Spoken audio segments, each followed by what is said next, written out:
Assalamualaikum warahmatullahi wabarakatuh. Hamdan wa syukran lillah, wassalatu wassalamu ala rasulillah, la hawla wa la quwwata illa billah, amma ba'd. Faya ayyuhal hadirunal kiram rahimakumullah.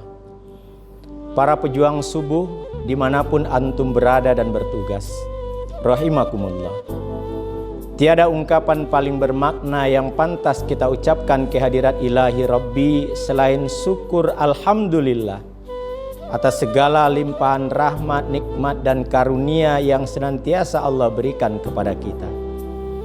Subuh ini kita masih berada dalam keadaan sehat walafiat, dapat menunaikan ibadah subuh tepat waktu. Semoga menjadi amal soleh yang diridhai Allah Subhanahu wa Ta'ala. Selawat beriring salam kita juga mohonkan kepada Allah, semoga tetap dilimpahkan buat arwah junjungan kita Nabi besar Muhammad sallallahu alaihi wasallam yang telah membentangkan jalan kebenaran menuju keselamatan hidup dunia dan akhirat.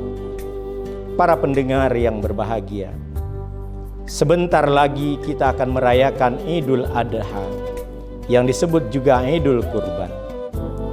Secara spontan kita teringat kepada kisah seorang manusia yang memiliki semangat berkorban demikian hebatnya. Dialah Nabiullah Ibrahim alaihissalam. Sejarah telah mencatat, beliau telah mengorbankan harta, jiwa dan raganya demi meraih ridha Allah.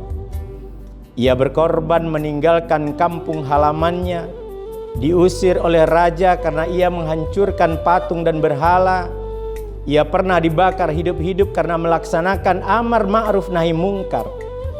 Ia berkorban meninggalkan anak dan istrinya di padang tandus yang tak ada setetes air pun demi memenuhi perintah Tuhannya.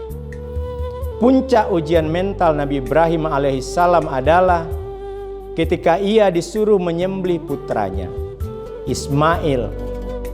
Siapa orang yang sanggup menyakiti anaknya, apalagi membunuh, menyembelih dengan tangannya sendiri? Padahal Ismail adalah putra satu-satunya yang berparas tampan, lucu dan mempesona. Ibrahim berkata dengan lembut, "Wahai anakku, sesungguhnya aku melihat dalam mimpi bahwa aku menyembelihmu. Maka pikirkanlah apa pendapatmu." Karena Ismail putra seorang nabi yang mendapat pendidikan akhlak mulia dari ayah yang soleh, maka ia tidak membantah tawaran ayahnya, seraya menjawab pasrah, "Wahai ayahanda, kerjakanlah apa yang diperintahkan kepadamu. Insya Allah ayahanda akan mendapatiku termasuk orang-orang yang sabar." Ketika keduanya siap untuk melaksanakan perintah Allah, iblis datang menggoda sang ayah, datang menggoda sang ibu dan sang anak silih berganti. Akan tetapi Nabi Ibrahim alaihissalam, Siti Hajar dan Ismail tidak goyah oleh bujuk rayu iblis. Bahkan Siti Hajar pun mengatakan, "Jika memang ini perintah dari Allah, aku pun siap untuk disembelih sebagai ganti Ismail." Mereka melempar iblis dengan batu, mengusirnya pergi, dan iblis pun lari tunggang langgang. Dalam rangkaian ibadah haji, peristiwa ini dikenal dengan melempar jumroh, Jumratul Ula, Jumratul Wusta, dan Jumratul Aqabah, yang pada hakikatnya adalah lambang perlawanan untuk mengusir iblis, setan laknatullah alaih. Para pendengar yang dimuliakan Allah, setelah sampai di suatu tempat, dalam keadaan tenang, Ismail berkata kepada ayahnya, "Ayah, kuharap kaki dan tanganku diikat, supaya aku tidak dapat bergerak leluasa. Hadapkan mukaku ke tanah, supaya tidak melihatnya. Sebab kalau ayah melihat nanti akan merasa kasihan. Lepaskan bajuku, agar tidak terkena darah, yang nantinya menimbulkan kenangan yang amat menyedihkan. Asahlah pisau ayah tajam-tajam, agar penyembelihan berjalan singkat, sebab sakaratul maut dahsyat sekali." Nabi Ibrahim menjawab, baiklah anakku, Allah Subhanahu wa ta'ala akan menolongmu. Setelah Ismail putra tercinta ditelentangkan di atas sebuah batu dan pisau pun diletakkan di atas lehernya, Ibrahim pun menyembelih dengan menekan pisau itu kuat-kuat, namun tidak mempan, bahkan tergores pun tidak. Saat itu Allah Subhanahu wa ta'ala membuka dinding yang menghalangi pandangan malaikat di langit dan di bumi. Mereka tunduk dan sujud kepada Allah, takjub menyaksikan keduanya. Sementara itu Ismail pun berkata, "Ayah, bukalah ikatan kaki dan tanganku, agar Allah tidak melihatku dalam keadaan terpaksa, dan letakkan pisau itu di leherku, supaya malaikat menyaksikan putra Khalilullah Ibrahim taat dan patuh kepada perintahnya." Ibrahim mengabulkannya, membuka ikatan dan menekan pisau itu ke lehernya kuat-kuat. Namun lehernya tidak apa-apa. Bahkan bila ditekan, pisau itu berbalik, yang tajam berada di bagian atas. Ibrahim mencoba memotongkan pisau itu ke sebuah batu. Ternyata batu yang keras itu terbelah. Dalam pada itu Allah Subhanahu wa ta'ala memerintahkan Jibril untuk mengambil seekor kibas dari surga sebagai gantinya. Dan Allah Subhanahu wa ta'ala berseru dengan firman-Nya, "Dan kami tebus anak itu dengan seekor sembelihan yang besar." Kami abadikan untuk Ibrahim pujian yang baik di kalangan orang-orang yang datang kemudian. Salamun ala Ibrahim, yaitu kesejahteraan semoga dilimpahkan kepada Nabi Ibrahim. Kadzalika najzil muhsinin, demikianlah kami memberi balasan kepada orang-orang yang berbuat baik. Para pendengar rahimakumullah, inilah sejarah pertamanya kurban di hari raya kurban. Allah Maha Pengasih lagi Maha Penyayang.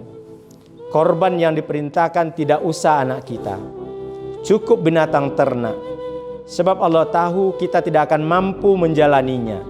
Jangankan memotong anak kita, memotong sebagian harta kita untuk menyembelih hewan kurban, kita masih terlalu banyak berpikir. Memotong 2,5% harta kita untuk zakat, kita masih belum menunaikannya. Memotong sedikit waktu untuk sholat 5 waktu, kita masih keberatan. Menunda sebentar waktu makan untuk berpuasa, kita pun masih melalaikannya. Begitu banyak dosa dan pelanggaran yang telah kita kerjakan, yang membuat kita jauh dari rahmat Allah Subhanahu wa ta'ala. Para pendengar sekalian, apa kesan dan iktibar yang bisa kita ambil dari kisah ini? Pertama, hendaknya kita sebagai orang tua mempunyai upaya yang kuat untuk membentuk anak kita menjadi anak yang soleh, yang berbakti kepada orang tua, lebih-lebih berbakti kepada Allah dan Rasul-Nya. Yang kedua, perintah Allah Subhanahu wa ta'ala harus dilaksanakan dengan penuh ketaatan. Harus disambut dengan tekad sami'na wa ata'na. Kamu dengar ya Allah dan akan kami taati. Iktibar yang ketiga adalah kegigihan setan yang terus-menerus mengganggu manusia agar membangkang dari ketentuan Allah. Setan senantiasa terus berusaha menyeret manusia ke jurang kehancuran dan kegelapan. Maka janganlah mengikuti bujuk rayu setan, karena sesungguhnya setan adalah musuh yang nyata. Wala tattabi'u khutuwatis syaitan, innahu lakum aduwwum mubin. Dan yang keempat adalah dengan matinya hewan ternak, kita buang kecongkakan dan kesombongan kita. Nafsu hayawaniyah harus dikendalikan, jangan dibiarkan tumbuh subur dalam hati kita. Semoga peristiwa korban ini dapat mengetuk pintu hati kita untuk lebih meningkatkan ketakwaan kepadanya. Seraya kita berdoa, semoga akhir hayat kita husnul khatimah. Amin ya rabbal alamin.